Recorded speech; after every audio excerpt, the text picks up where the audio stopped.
The New Jersey Public Meetings Law was enacted to ensure the right of the public to have advance notice of and to attend the meetings of public bodies at which any business affecting their interest is discussed or acted upon. In accordance with the provisions of this act, the Belvidere Board of Education has caused notice of this meeting to be published by having the date, time, and place thereof posted with the Star Ledger and Express Times and submitted to the town clerk of the town of Belvidere, August 10th, 2020. Due to COVID-19, masks will be required at this meeting when proper social distancing cannot be maintained. Board members will be able to participate in the meeting virtually via conference call, and the meeting will be live streamed for members of the public that do not wish to attend in person. Public not in attendance can email comments to be read during public participation to rtjalma@belvideresd.org. Public comment on agenda items needs to be received by 7 p.m. and have public participation number 1 in the subject line. Public comment that is not related to the agenda items needs to be received by 7:30 p.m. and have public participation number 2 in the subject line of the email. We need to pass a resolution pursuant to bylaws 9310 to suspend certain meeting procedures as described in the notice of meeting, specifically to authorize board members to participate in the meeting virtually via conference call, if desired. Can I have a motion and a second? Motion. Second. Okay, this time we'll do our flag salute. I pledge allegiance to the flag of the United States of America and to the republic for which it stands, one nation, under God, indivisible, with liberty and justice for all. Michelle, roll call. Mr. Blum? Mrs. Pepino? Mrs. Costantino? Here. Dr. Zuppin? Here. Mrs. Duckworth? Here. Mr. LeVar? Here. Mrs. Pell? Here. Mrs. Scott? Here. Mr. Smith? Here. Mrs. Steffen? Here. Mr. Todd? Here. Mrs. Williams? Here. Okay, it's time, we've reached time in the meeting for public participation. Come up to the mic and introduce yourself so we know who you are.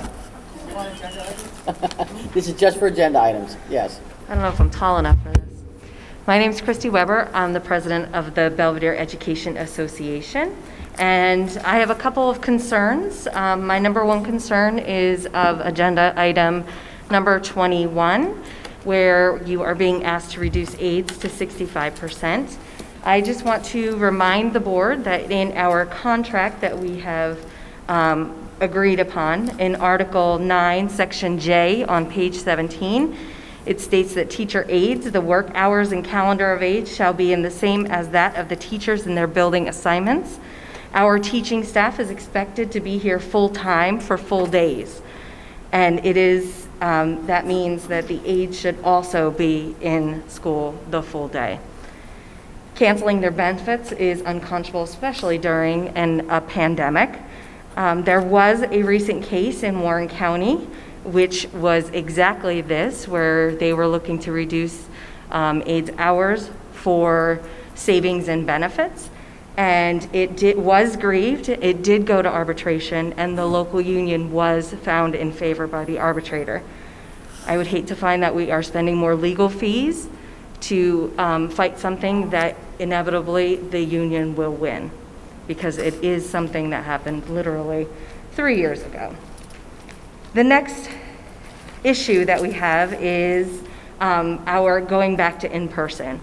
One of the issues that we have is with the air quality and safety for members, for students as well as employees.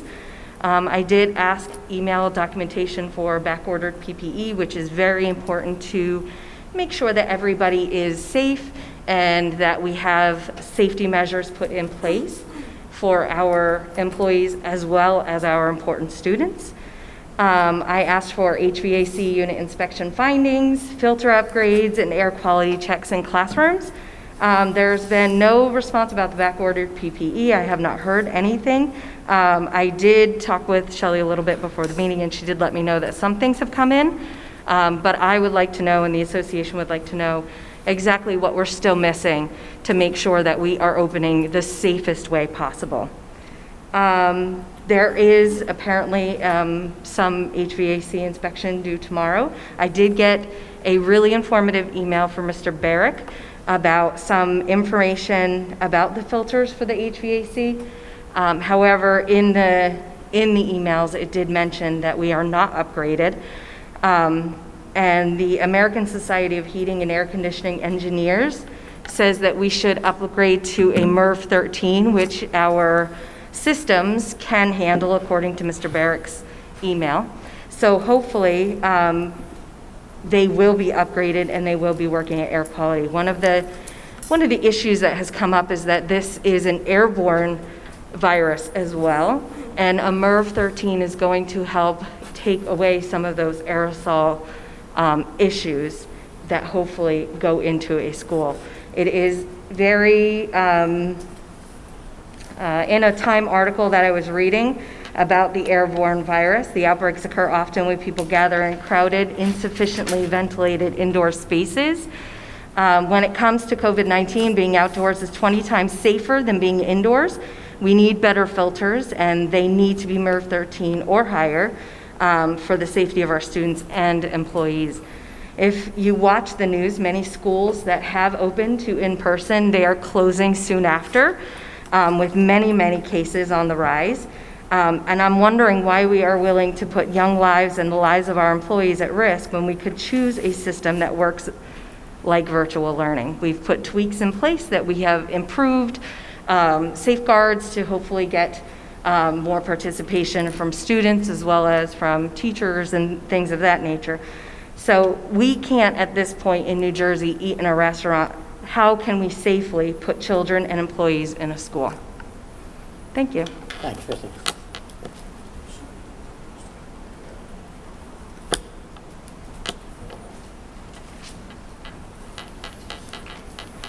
Hello, thank you for letting me speak tonight. My name is Shanda Collum, and I am in my 8th year of working in the Belvidere Elementary Disability Program. My spouse in April lost his job, and as a result, we were set up to go on the school-offered insurance for my family of 3, me, my husband, and my son. Lorette was informative and patient as I signed up, only to be delayed due to extensions. We officially went on to the school's insurance in July. It is a huge help to us in our time of need, as my husband is still employed and likely will be for some time. Last Friday, when I received the call that my time was being cut and my benefits would be eliminated, I was surprised and greatly concerned. However, as an ex-Board of Education member, I understood the situation. Here is my request before any decisions are made. Please take an opportunity to sit down with the aides and pursue all options available and negotiate with them so they could potentially keep their insurance. Thank you. Anybody else?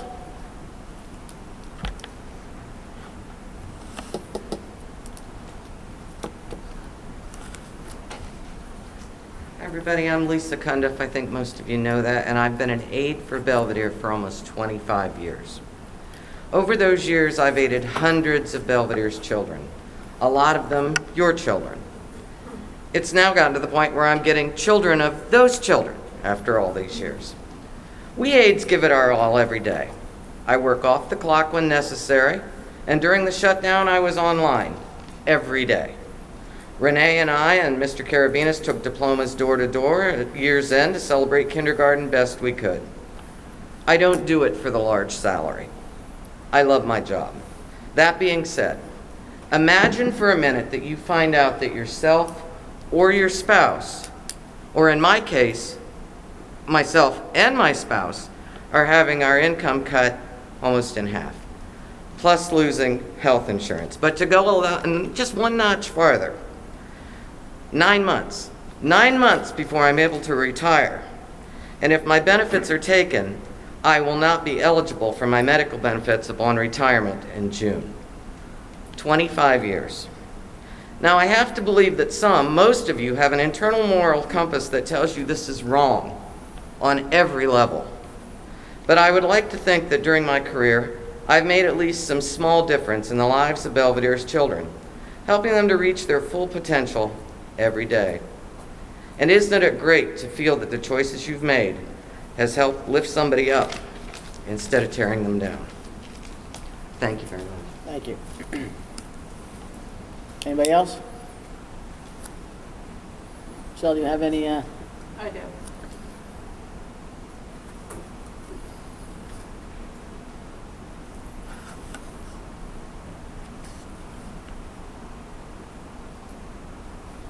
first one is from Maureen Burns.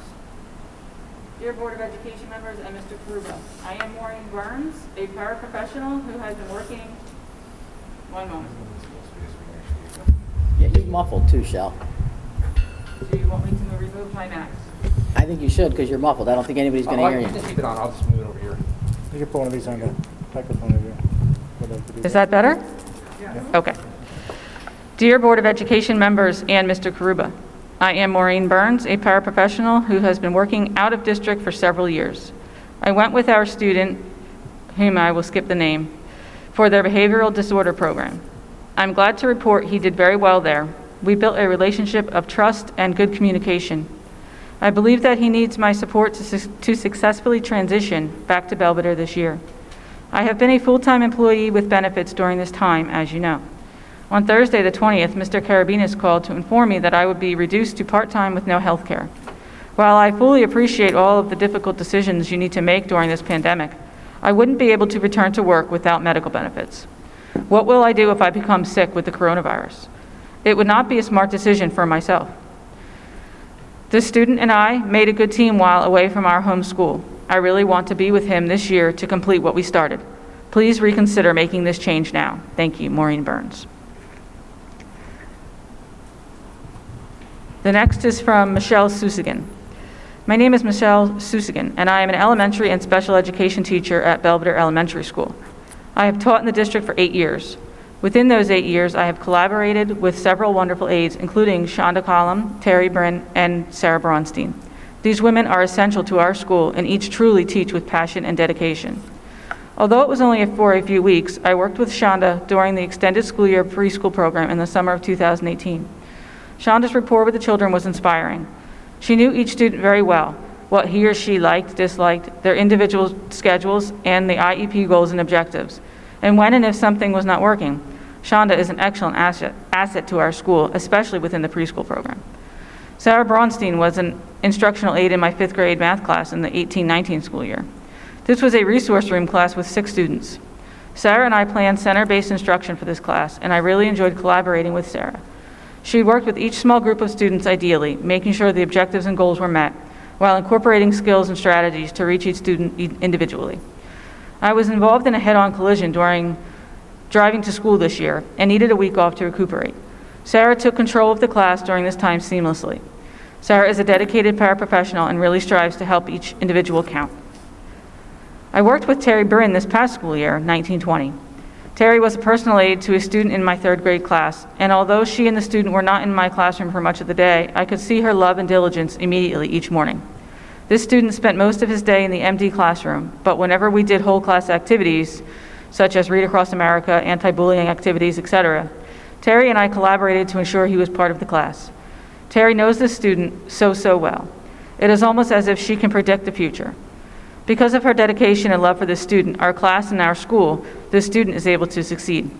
Terry is a fabulous paraprofessional and a joy to collaborate with. I urge you to reconsider the decision to reduce full-time 8 hours and cancel health care for these employees who have gone above and beyond on a daily basis. Thank you for your time, Michelle Susigan. The next is from Sarah Braunstein. Dear members of the board, my name is Sarah Braunstein and I am a full-time classroom aide at Belvidere.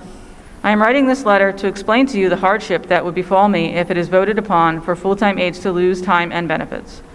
Not only would I be losing 35% of my income, but I would also be losing all of my health insurance benefits.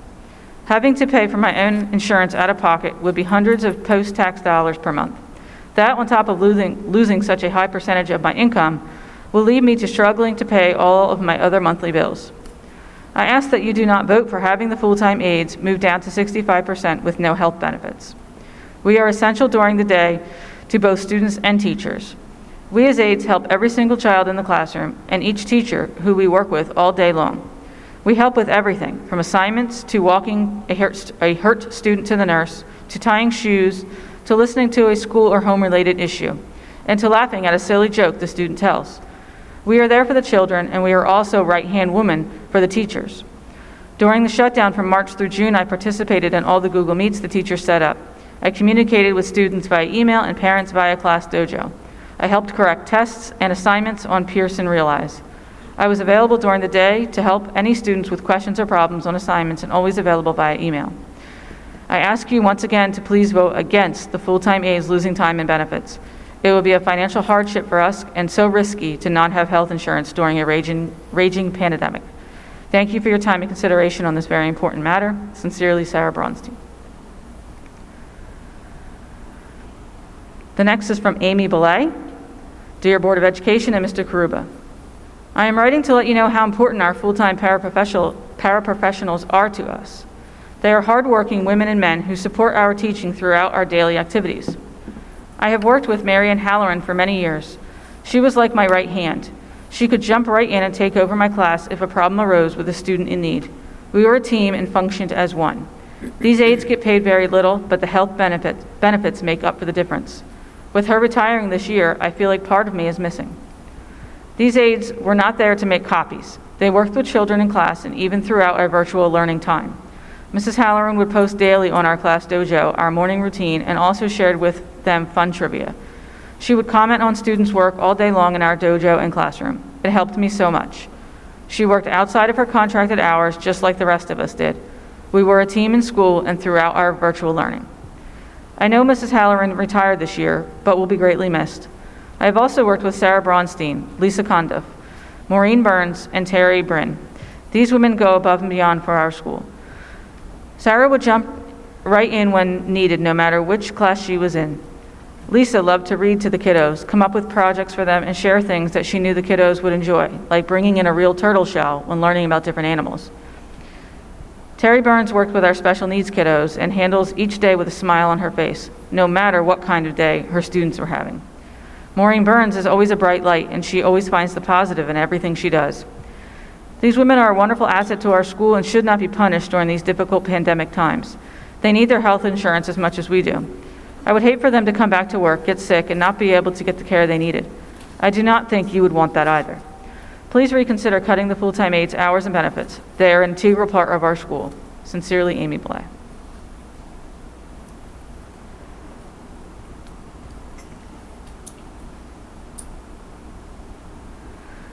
The next letter is from Lori Indike.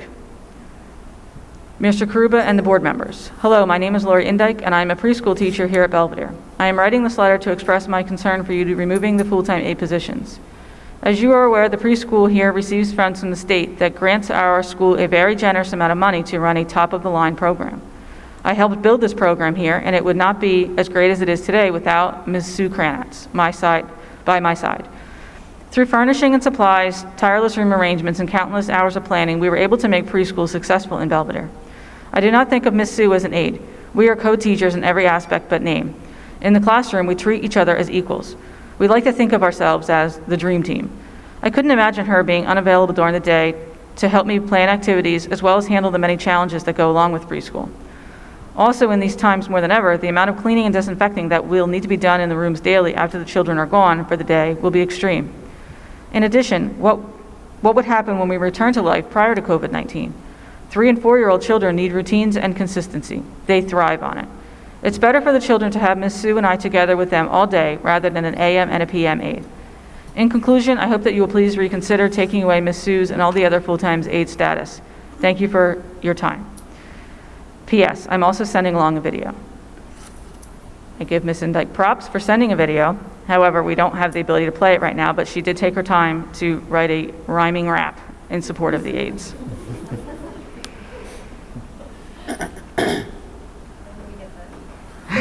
I can forward that. The next is from Britta Cundiff. Dear Superintendent Karuba, Business Administrator Chalma, Principal Lazara, Principal Carabinas, and members of the board. Good afternoon. My name is Britta Cundiff, and I am writing as a concerned parent and community member in response to the Board of Education meeting on August 26th, agenda item number 21, approve adjustment to the teacher aide contracts. This proposal is moving to approve contracted full-time aides to be adjusted to 65%, which will not only cause significant financial hardship, but also deem these employees ineligible for medical benefits.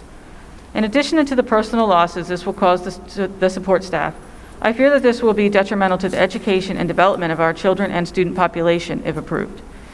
Teachers' aides are essential employees and play a vital role in the education and development of our children and students in the district, especially those who are personal and classroom aides for students with IEP and 504 plans. These hardworking paraprofessionals work hand in hand and individually with students who need the additional assistance. From personal experience, the rapport and trust our aides gain through working with students is absolutely invaluable, and even one day of absence can cause a complete disruption in a child's day. In these uncertain times and in the midst of a pandemic, I cannot fathom how we can propose such an adjustment and expect the support staff to march onto the front lines without medical coverage, and to demand that they do so with a significant reduction in wages. Teachers' aides are truly dedicated to our children and their education. It is not the salary that drives them, as most make less than what a Walmart employee. They are present and continue to support our teachers and students solely based on their passion and dedication to our children. It is inevitable that school will resume all-day in-class instruction in the future, and we will need our aides at full-time capacity once again. In the interim, what is being proposed could have infinite repercussions to our beloved aides. What happens if there is, heaven forbid, a COVID outbreak within the district and an aide falls ill and no longer has health insurance? Or what happens to the full-time aide with 20-plus years of service on the horizon of retirement, who is not only deemed ineligible for medical benefits within the last few months of service, but is no longer grandfathered for benefits in retirement? What about those with ailing spouses or a family to provide for? As a parent, community member, and concerned human being, I ask that you respectfully take into consideration the dedication and role of teachers' aides to our children and students. Take into consideration how detrimental approving this adjustment in contract will be on their health and livelihood. Teachers' aides are essential, and they are invaluable, and we truly need to support them as they have supported our teacher and students. Thank you for your time, Britta Cundiff. The last one that I received is from Shiloh Matei. I believe, I'm not sure if I'm saying her last name right. Dear Superintendent Karuba, Business Administrator Trauma, Principal Azara, Principal Carabinas, and members of the board.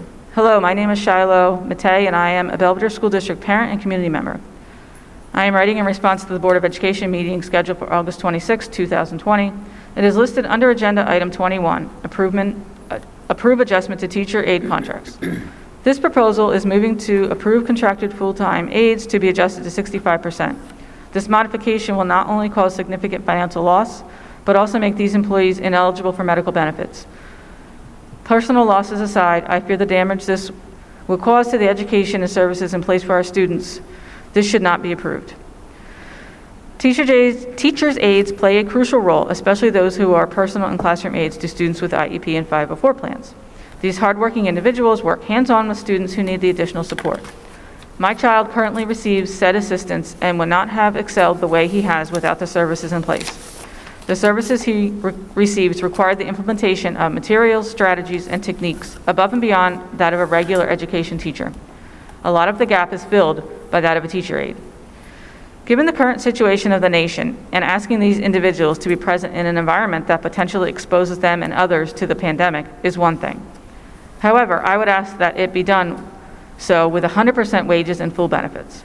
These individuals need the reassurance that they will be able to make ends meet and get the proper health care all Americans are entitled to. We cannot ignore the possibility that these, like all others, are at the risk of contracting COVID-19. To make them ineligible for health care would be placing them and any family member covered under their policy in a situation of despair. Teachers' aides are a valuable part of the school community. I ask that you please consider denying the adjustment to teacher aide contracts. The students, the parents, the teachers they assist, and the aides themselves are hopeful for your support. Thank you for your consideration in this matter. Is that it, Shel? That's it. Okay. Public participation is closed. Any correspondence? No. Superintendent's report? And it was louder than I thought. Hold it like this today. So this is our first scheduled board meeting, that we've had about 3 or 4 in between our last one, so just want to... I can't understand anything you're saying, and I'm sitting next to you. Can you guys hear him? Can you understand They him? can hear me, I know they can hear. Then go ahead. Okay. So I just want to thank everybody. You know, it's been a busy summer. We've been here basically every other week since middle of June, trying to get ourselves ready to reopen. I will say that I got a very encouraging email from Mr. Barrick today with a lot of confidence that we're ready to open, and we'll be ready to go on September the 8th when the students return. So I do want to start by thanking Mr. Barrick and Mr. Hoyt and the rest of the staff it's been a difficult summer. A lot has been up in the air, and they've done an excellent job of getting the building ready. I took a nice tour around the building right when I came in. It was nice and quiet, can check in the classrooms, and then both buildings look excellent. So I do appreciate their help. Our administrative assistants who have been in and out all summer long, they've done an outstanding job as well. So I do appreciate them, as well as the administration trying to work around schedules and changes to schedules and everything that's been coming in. So I do say thank you to everybody, and I do believe we will be ready to go on September the 8th for our students and next Wednesday for our teaching staff. So thanks to everyone. If you watched the governor's address yesterday from Rutgers, or you at least followed along, the good news is no cuts to school funding other than what we had already anticipated and we had known about back in somewhere in the middle of July. So that's good news. We won't have to worry about that reduction. We did have our annual financial audit. I believe it was 2 weeks ago, right, Shell? 2 weeks ago, 3 weeks ago now? And once again, we got through the audit with flying colors, and I think, again, for about the 10th consecutive year, no audit remarks on the audit. So good job, Shelley, keeping the financials going. As I mentioned, first day for staff will be next Wednesday, and Thursday we'll be doing our training. Most of it will be through Zoom, but the staff will be here. And our students will be in on September 8th to start. There are some adjustments to the calendar, which is on the agenda. Again, we're taking out a couple of our emergency days for snow days, knowing that we can actually go virtual this year if there is a snow emergency, and a couple other adjustments with days, so you can see that. Quick update on sports. If you've been following along, the NJSIA is still moving forward with allowing the fall seasons to start. Again, for us, since we don't have tennis, our first official games will take place on October 1st. There has been discussion of a fourth season. Right now, they're not going to allow indoor fall sports, which is girls volleyball and gymnastics. We don't have either, so it doesn't really affect us. But they may allow that season to take place somewhere later in the fall, early winter, which could move some of the timelines back on some of the other sports as they unfold. But as of right now, everything is still on, and hopefully we can continue to have our kids. I think it's been great for our kids. We've had most of our students here 2 days a week, and everyone seems to be following along in the protocols that have been set. So good job to the kids and good job to the coaches for keeping that going. And then the last thing I just want to mention is it is with our regrets that we'll be accepting Linda Sorio's resignation for retirement at this board meeting. Linda's been an outstanding employee the 10 years I've been here. She's been here 16 years total. She has worked with a very specific population here in Belvidere. She'll be greatly missed. I found her for the last 5 or 6 years to be the voice of reason a lot of times.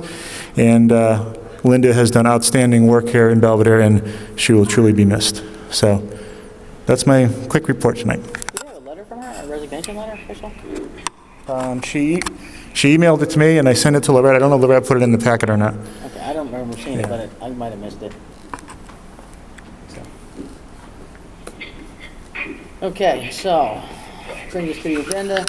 I need a motion and a second for policy items 1 through 12. These are all second readings. Can I get a Motion. give Brian a second. Any questions or discussion on 1 through 12? Nothing? Who was the second? We got Brian and Jen.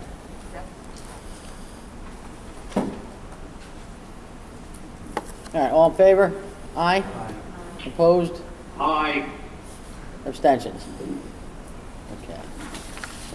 Personnel, there's 2 add-ons, 34 and 35, so it's going to be items 13 through 35. Can I get a motion and a second? Motion. Second? Somebody?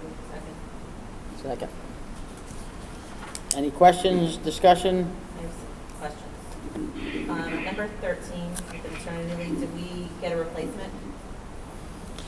Or post for a replacement? Yeah, sorry, I'm going to use the microphone. We did post for replacement. Ms. Spaghelli actually has a couple of people she's bringing in later this week, early next week, so hopefully we'll be appointing someone at the September 9th meeting.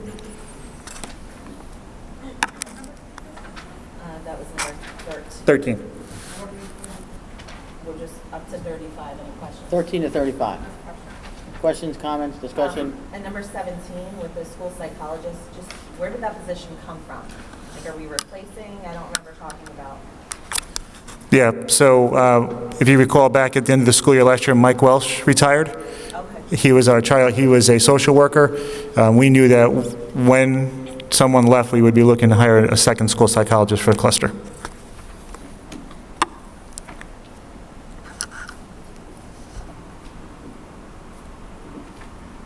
Anybody else? 21. I'm a new member here. I'm a little concerned with this item. Having kids in the school myself, I think it's going to be beneficial to have more help for our students, especially going back to school, because I have a feeling that they are behind. Not only that, this item, if you were to look at our goals for our CSA, it doesn't fall in line with the goal for his academic improvement. And I think if we were to do this, we're doing our CSA an injustice.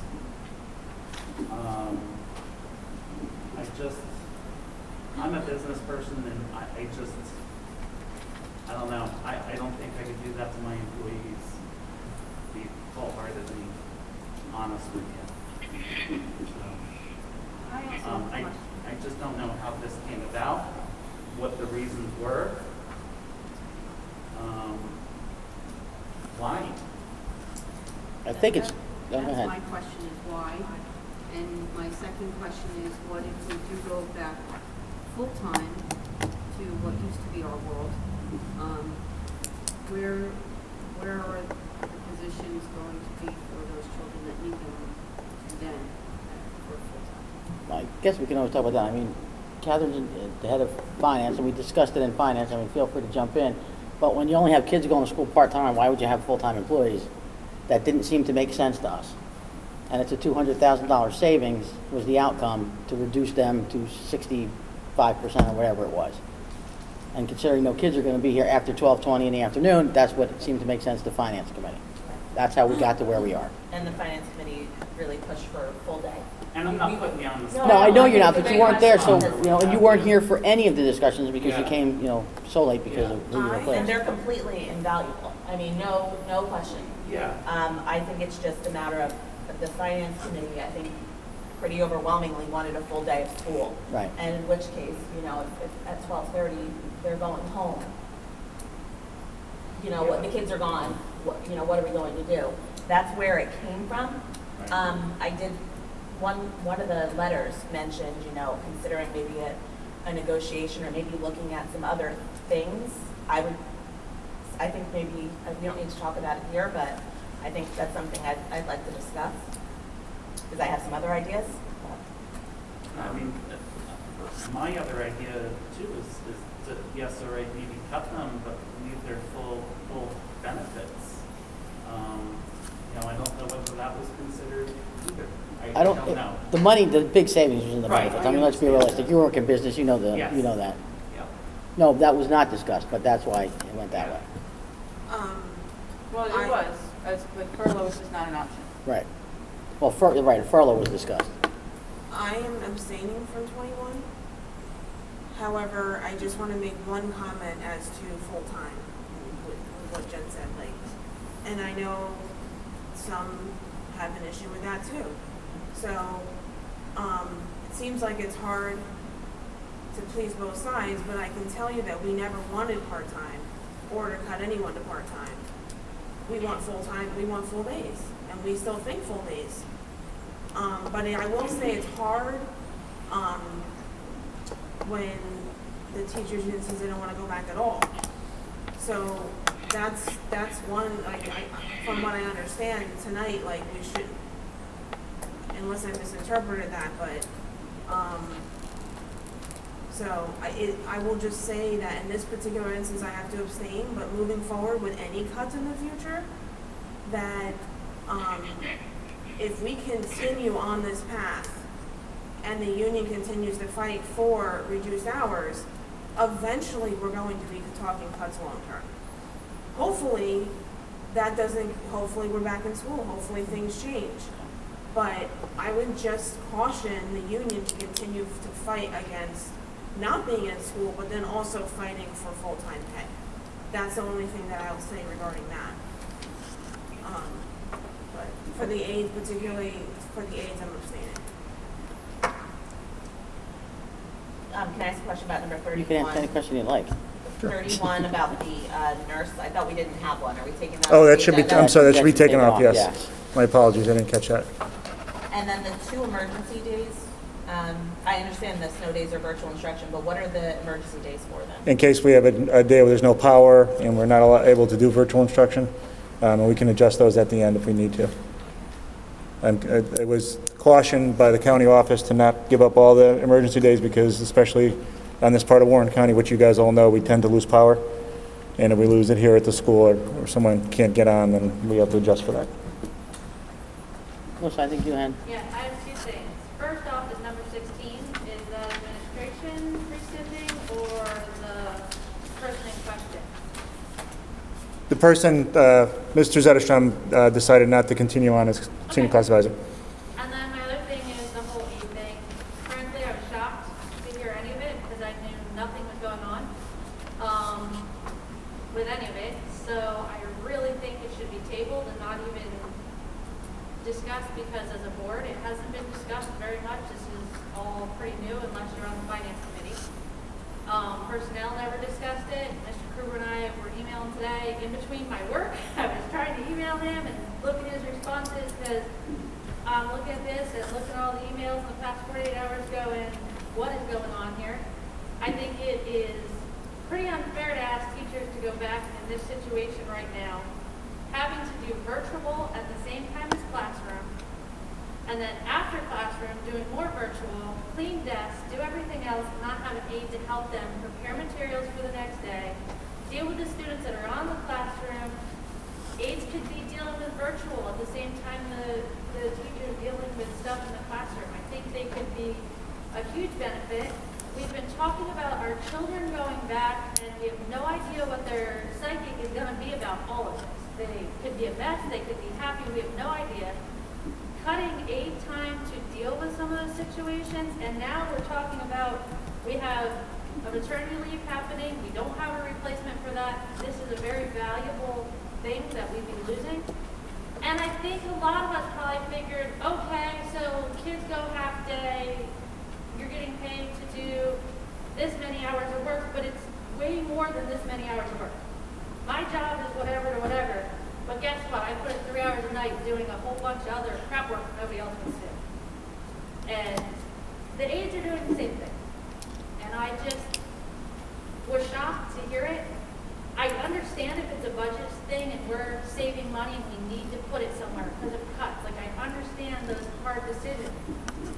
But from what I understand, corresponding with Mr. Kruba, it's not a fact that we need the money somewhere else. So during this horrible time that everybody's going through, if we can keep our employees that have been working so hard for our children and our staff, why would we not? And if they go get other jobs, if they're lucky enough to get another job somewhere else, which there aren't very many school districts to do it, if they get the same job, they're not coming back. I wouldn't. So I don't really understand why at this point we would go there. And it was shocking to me, to be frankly honest about it. Also, we're talking about, Mr. Kruba said at the beginning, he wanted to go for a couple weeks, part-time, see how it goes. I think it's a great idea. It could all explode in our face. We have no idea. In a month, all day may be an option. In 2 months, all day may be an option. All these other districts are closing down because they don't have staffing. They're going to re-look at their staffing in October. We're lucky enough here in Belvidere that we got 4 schools that can all come together in our high school and here because we have staffing to do it. Why are we messing with that is my question. And that's my opinion, and I don't think unless it's a vote no, I don't think we should go there tonight, because I don't think we've researched it up. Okay, as a new board member, you may not know this, but if a board member asks for an item to be tabled to the next meeting, it will be tabled. So are you asking for it to be tabled? Yes. Okay, so item 21 will be tabled to the next meeting. So you would like a personnel meeting between now and the next meeting to have this conversation? Okay, we need to make that happen. We'll make that happen. Yep, we'll make that Can I happen. chime in on something? Absolutely, we're not, yeah. One of the things that Melissa mentioned, and I know we discussed this previously, with the chairs of each committee, we should be discussing at the beginning of board meetings what's gone on with each committee. And I know for finance, I've been sending out the notes, but I'm not really getting any other notes. So either they're not having meetings. There hasn't been any, actually. So why is finance Yeah, you and do. curriculum always a meeting? No, finance and curriculum we're getting. Yeah. Yeah. And TAD, curriculum, I don't think, we only have like one meeting, right? Right, we 'Cause I haven't know had a personnel I meeting. had one or two from TAD. Right, Every time we have a meeting, I send them out. yeah. So And what's with personnel then? we haven't had one. We haven't really had much of a need for personnel, quite frankly. We haven't been really hiring anybody or, Right. since May, which we probably met. Put it on everything before, we Yeah. haven't had a meeting. Right, there hasn't been a need to, that's why. Yeah. What other, but there's the other. Policy doesn't mean, policy sends out. Policy, we meet virtually, And what and about, Brian usually sends the comments Instructional, Yeah, what about instruction? we haven't had instructional with COVID. with COVID shutdown. Okay, but I don't think I've gotten any even prior to the shutdown, like notes with this. So besides that, we need to make sure that we're sending the notes. Maybe we need Yes. to be having more meetings then. I think that's my question, and I'm glad that you said table, because then I was gonna say it if you didn't. But I want to table it because I want to discuss it. I think we all have different viewpoints. I can see the educational and the financial, and I have some ideas, but I don't know when we're supposed to do that. If personnel's meeting separately and I'm not on that committee, then I don't, you know what I mean? That's the piece as being a new board member that's very frustrating to me, because we're not supposed to reply all and send it out because it's not supposed to be a meeting, but when are we going to be able to? Right now. Right now. It's gotta be an open public meeting, so now would be your Yeah. opportunity. So I can give an idea? Absolutely, yes. Because I was thinking that I'm having a hard time with the idea of the temperature checks. This does, believe me, I'm getting there. It applies to the age. It applies to the age.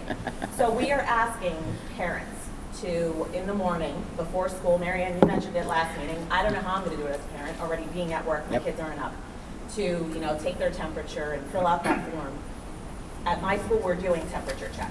And I know it's kind of a pain, but we have aides. If we can start their day earlier, then maybe it'll be a little easier to take that we start them maybe at 7:30, and then it'll be a little bit easier, the fact that they're not working in the afternoon. Like, I think that one of the letters brought up negotiating, and coming up with options. I think that if we work together, we can find better uses for our aides. So it won't be as hard to take that, what are they doing in the afternoon? I know they're doing stuff.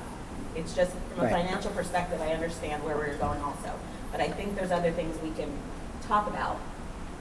But I think that so much sometimes is talked about at committee. We talk a lot at finance, you talk a lot at personnel, but I don't think in these meetings we have these kinds of discussions.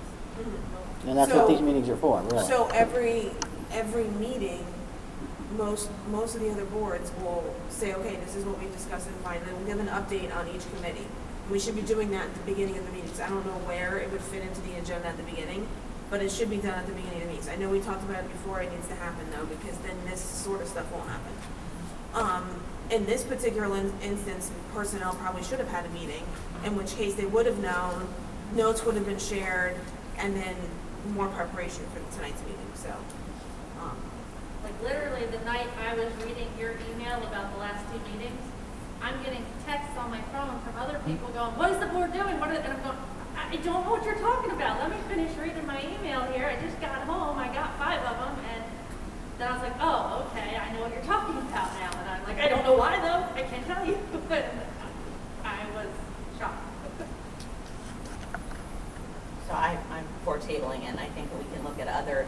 other avenues. Okay.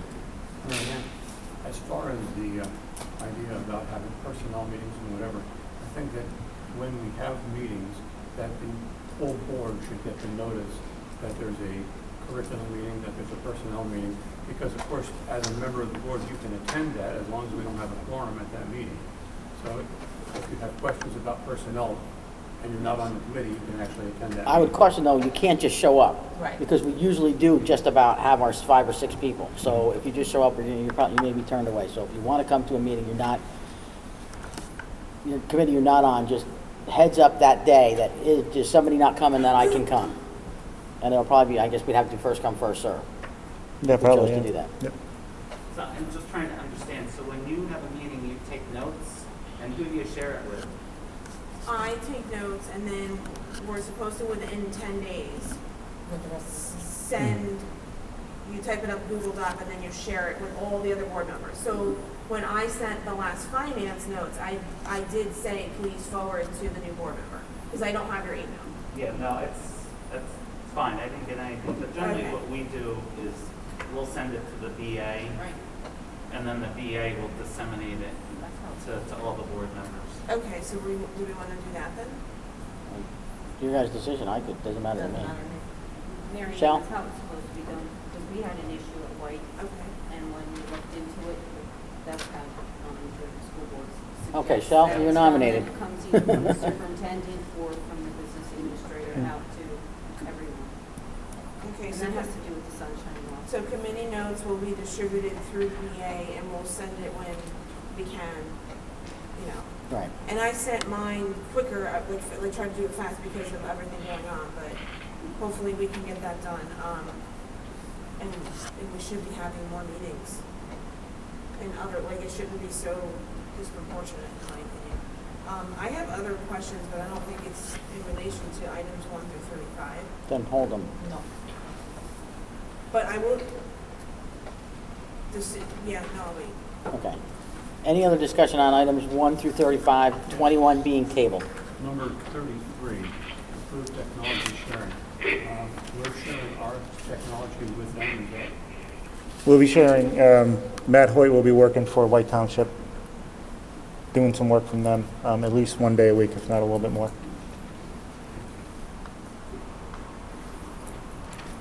Anybody else? Any questions, comments? Okay, this is roll call, Shel.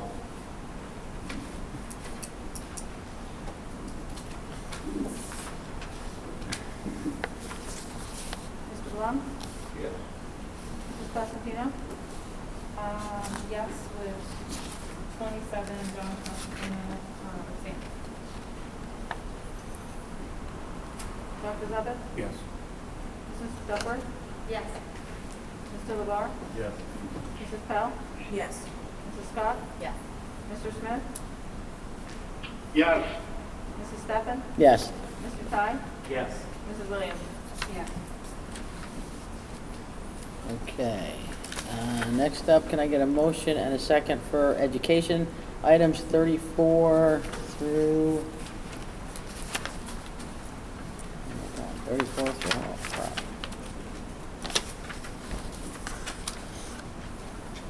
48. 34 through 48. Motion. 41. 41, sorry. Motion. Can I get a second? Second. Oh, yeah, 41, sorry. All right, any questions or comments on 34 through 41? Question on number 40. Mhm. So the extra money for the school psychologist evaluations and consultation services, that's not something that the gentleman on number 17, the new psychologist we hired, Yeah, the two separate positions? Yeah, if you can read it, Jen, it says, if needed as a secondary resource, sometimes we do need an outside service to come in and do specific evaluations. So that's what it's there for. So to answer your question, the idea behind having the school psychologist, they'll handle the lion's share of it. But if there is a need for almost a third person, or sometimes that does happen. Anybody else? Number 36, the schedules. Chris, is that starting October 1st? Is that when our first? Yeah, so right now, the way the schedules are supposed to start is October 1st. Everything can start. the Skylands and the big, we just changed football conferences, I forget the name, Football Big Central Conference. They're working on the schedules now.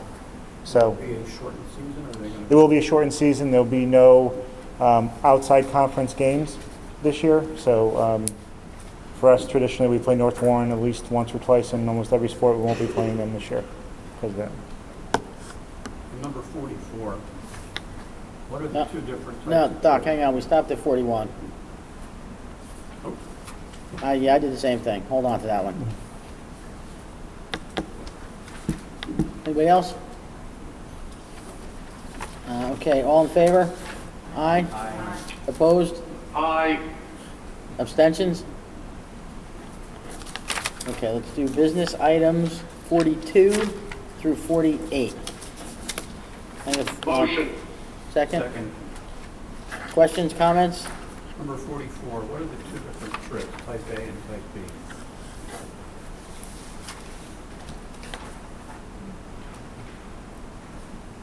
You know that much, Michelle? I believe so. Type A are trips that are specifically identified. It's a renewal, so it's going off of last year's trips with specific destinations. Type B were trips, I don't have it in front of me, but it's basically up to 4 hours, up to 6 hours, up to 8 hours, and it's more of a generic, can be applied to any trips that come up.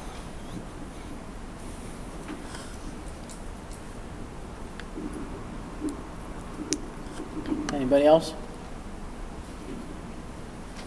Okay, can I, all in favor? Aye? Opposed? Aye. Opposed? Abstentions? Okay, continuing business. Did you say you had one question? Yeah.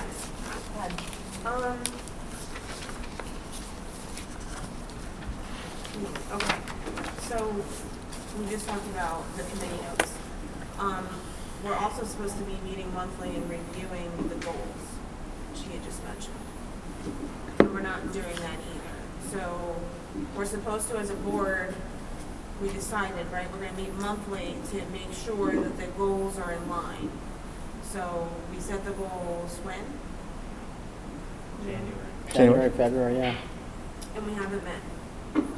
Can I just say that came out of my evaluation that we said we would meet monthly to discuss the goals, We did. which was in July. Okay, so we need to meet them. Well, So our we- next meeting, we'll have to we will have a special meeting just to discuss the goals. That'll be part of the agenda of the next board meeting. Okay, so we'll do the committee notes and then we'll review the goals on a monthly basis. Yes. And how will we review the goals? An executive session or publicly? Public, I believe. At the beginning Public's fine of the with me. meeting, like when we're doing committee notes, or it'll just be like, I would think a continuing business would be Continuing appropriate. business. another thing that we were gonna do was evaluate the board members, which I'm A not. board self-evaluation. Yeah. I have not done anything about that yet. It's just been crazy right here, right now, so I Okay. didn't do anything. That's on me. I will get that done by October 1st. Yeah, and that's interesting. I'm not saying I'm for it or not, I just. No, we haven't need to done do that. We do need to do that. that. Okay.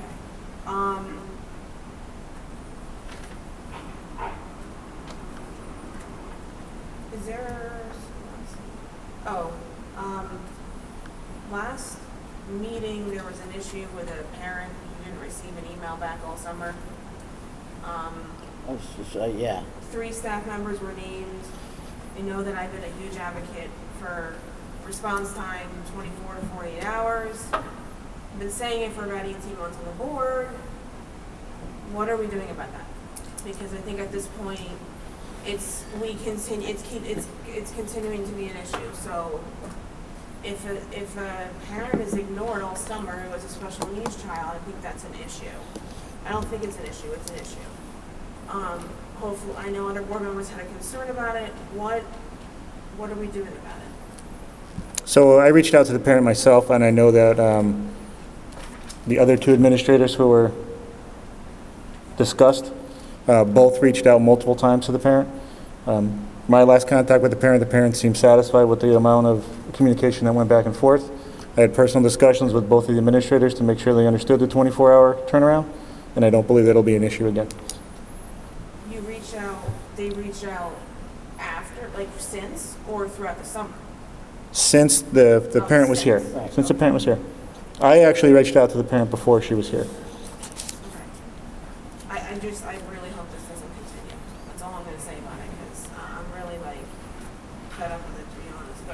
so that was one question. We have a board member that hasn't attended a lot of meetings, and there's been no information on that. No. I don't know what you can and can't discuss. Number one, is she okay? Number two, is she coming back? Number three, are we filling her seat? You can't fill her seat because she's still a board member. Okay, well, but you can't not miss this many meetings. Yeah, after 3 meetings, the board has the prerogative to take action. It's been a lot more than 3 meetings. Well, yeah, and I did reach out, and then she had another issue come up. I will reach out again tomorrow and see where we're at. Yeah. No, and I understand that, but if there's a lot of issues, then maybe it's just too much right now and we need to have someone else on. I will have that conversation. Okay. Prior to the meeting, did she ask for an excuse? No.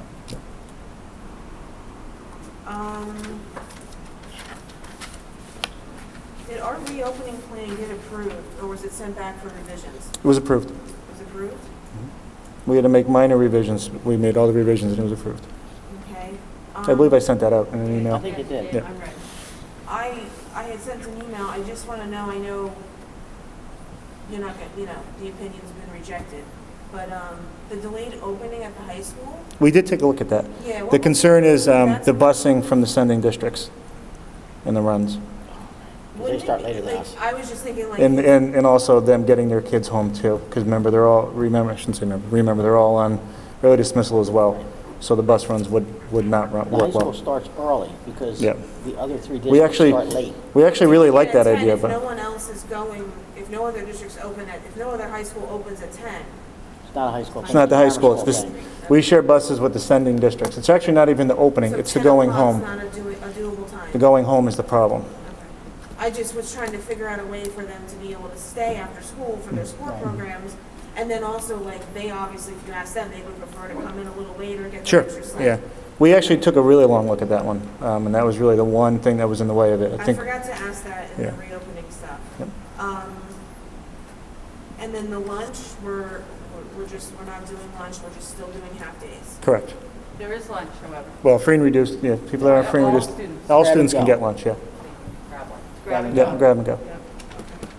And then the last question was, the school supplies from last year that are still sitting in my house and everyone else's, what are we doing with that? Because some of it's, textbooks and things that are worth money.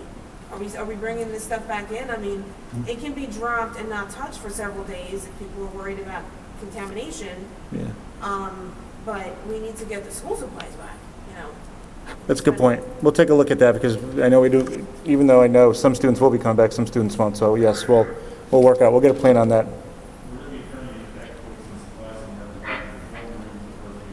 You got to yell, Chris. Yeah. We're going to be collecting textbooks and all supplies we did not collect the first week of school. We turned into the homes. What about students that are all virtual? We'll have to be scheduling drop off. Okay, we'll get that information out to the parents then. Okay. I have a continuing business. We talked about this a little bit last meeting, and I know I've been in contact with you, Chris, and the administrators, and I appreciate the back and forth, but I'm having an issue with the A-B split at the high school, and I know there's no easy way to split them evenly. I think my biggest issue right now is after looking, there are 50 sections of classes with one student in it. As a teacher, I wouldn't want to have one student. It would be uncomfortable for me. I don't think it's good for the one student. And as a parent, if my child was the one student, he wouldn't want to come to school. So I understand there's no easy way, but I think we can do better. And I think if our numbers are this small, and I know there's a couple sections that may be a little bit large if a couple kids come back, but those sections, it's like 5 sections. I think we can find a bigger location for those couple of courses. But the fact that there are so many, and there's about 120 with under 5 students in them. So, I mean, I know we like the idea of small groups, but one student in a high school class with a teacher, that's torture.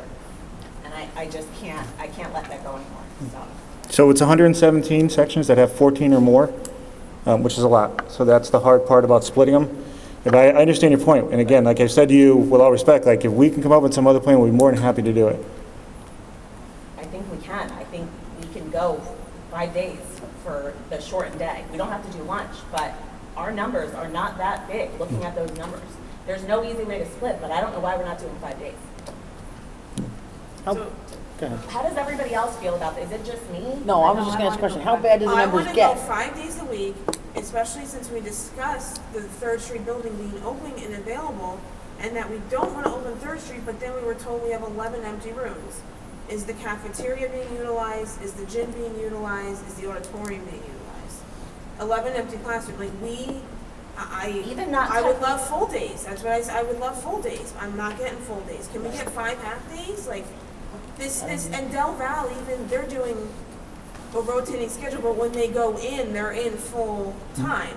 So the 5 out of 10 days, they're there full time. So they're in school 50% of the time. We're not even going to get our kids in 50% of the time.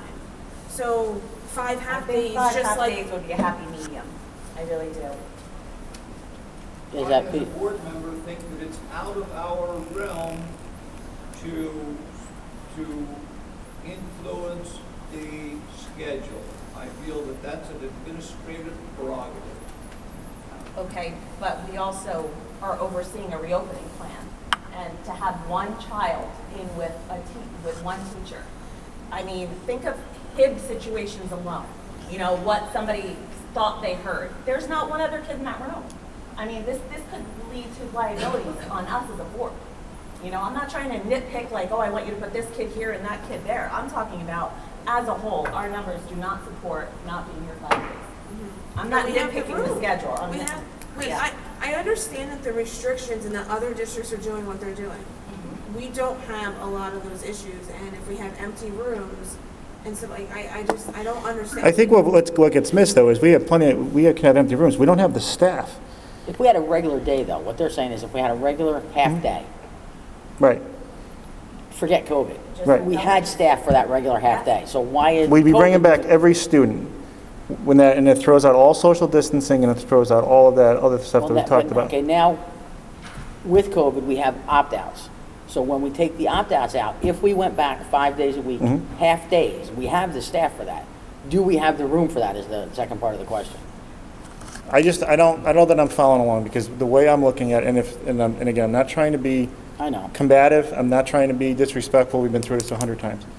But what I'm trying to say is that we're trying to limit the amount of students in each class. Correct. To really should be no more than 12 when you're using true social distance. And I get the mask part of it, but the reality is I still think we need to maintain social distance.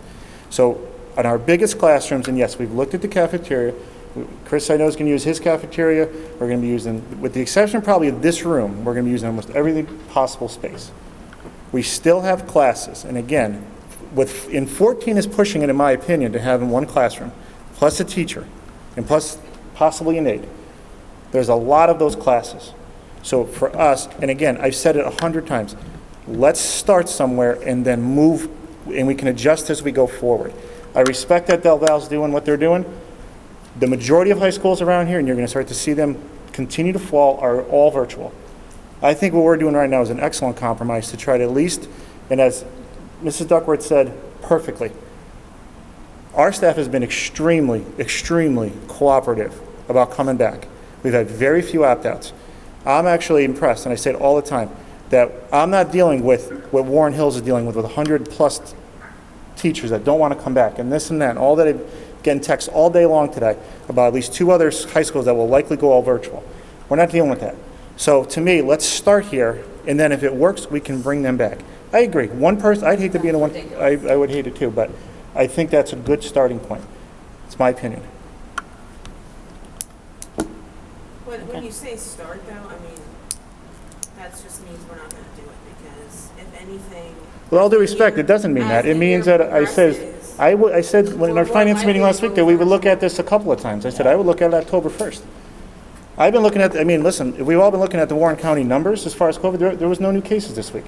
If it continues that trend over the first 5, 6, 8 weeks of school, there's no reason why we can't bring everybody back. But it could also go the other way very quickly.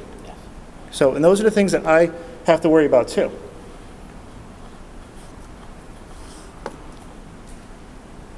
I support you in that.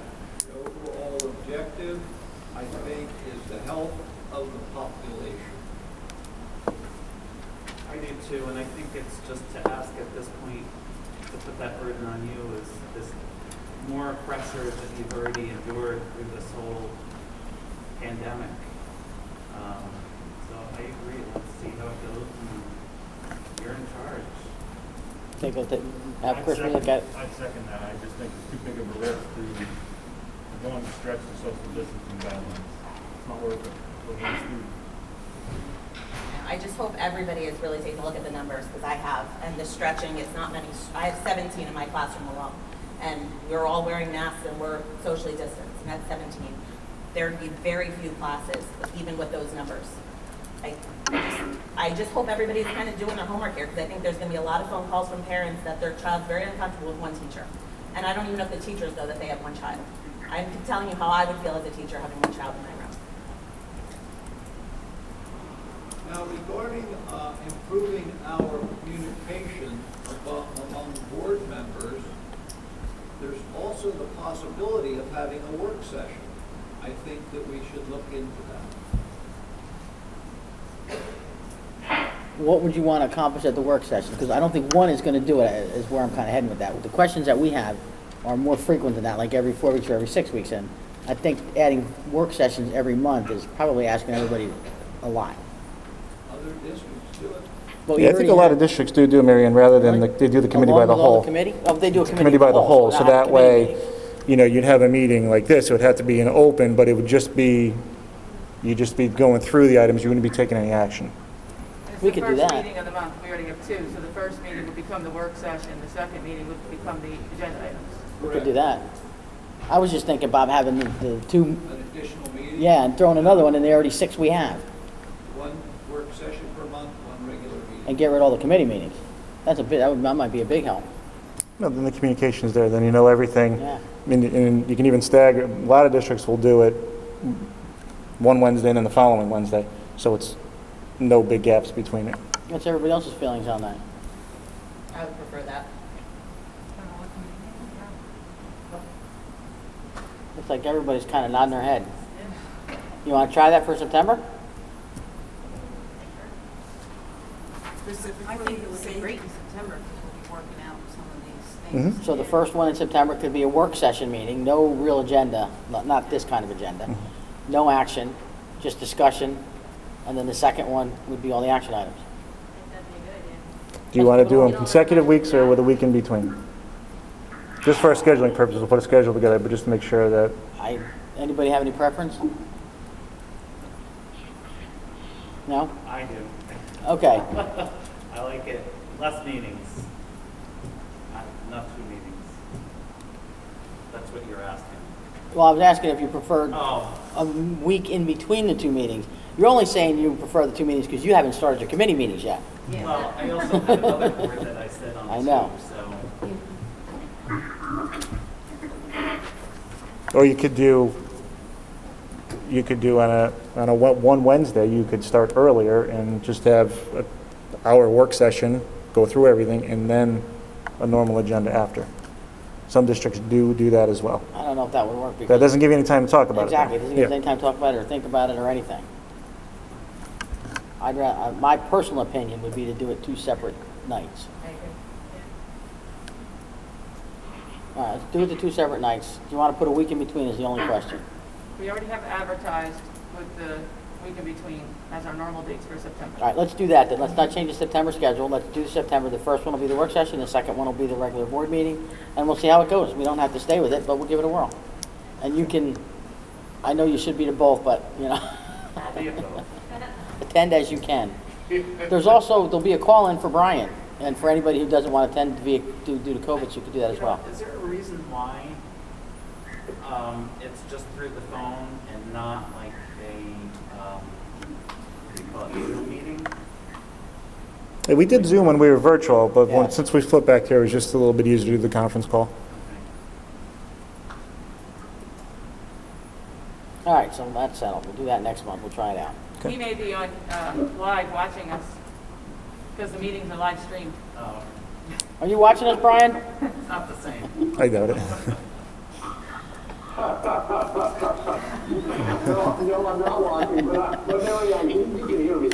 Yes, crystal clear.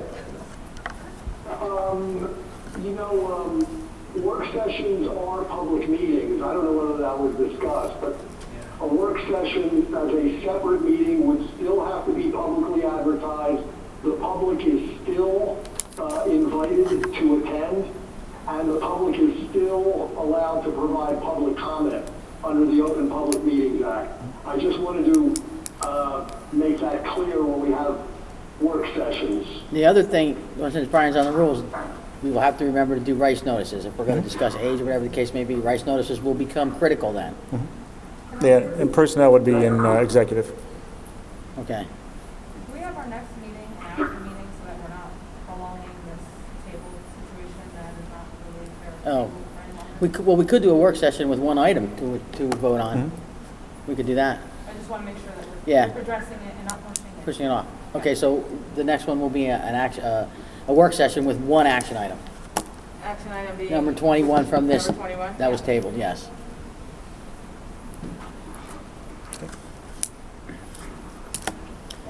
Okay, we're still on continuing business if anybody has anything else.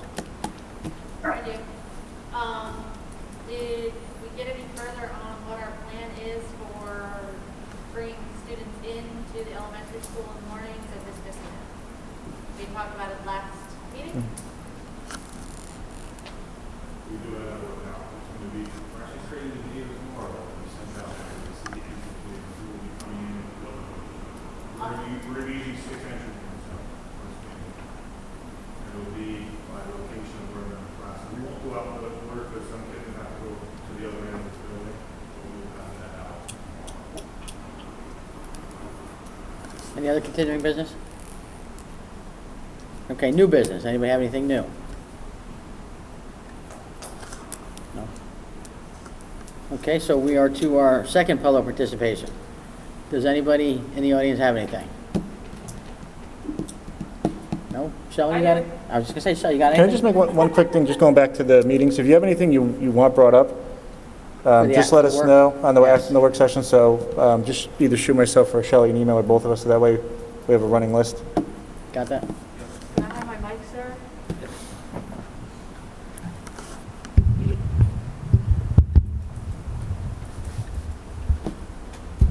Thank you. Can you hear me?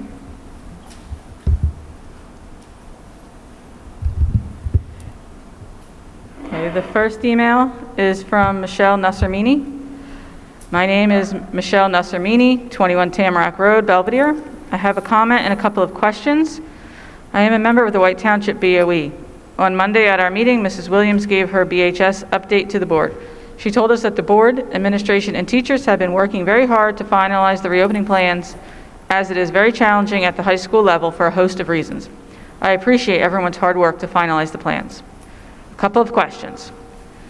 1, I do not believe that I have seen the detailed plan for high school students who choose to be virtual for the first marking period. When will those plans be available?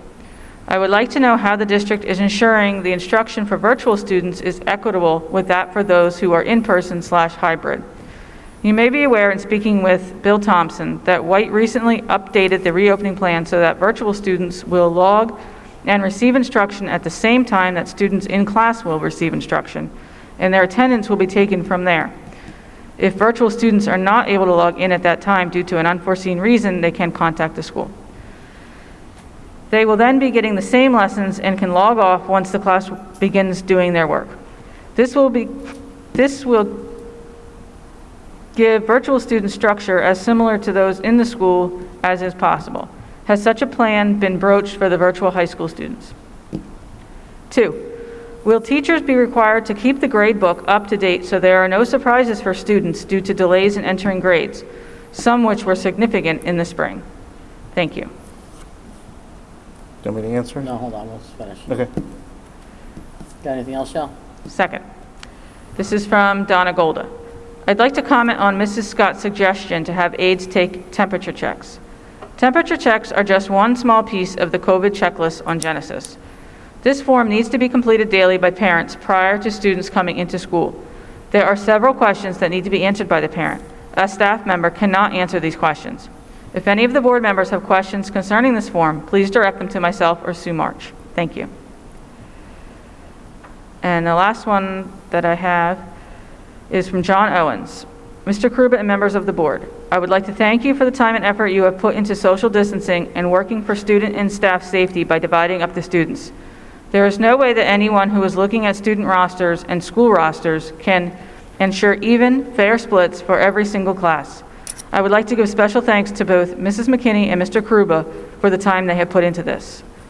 John Owens, English teacher, 13 years experience.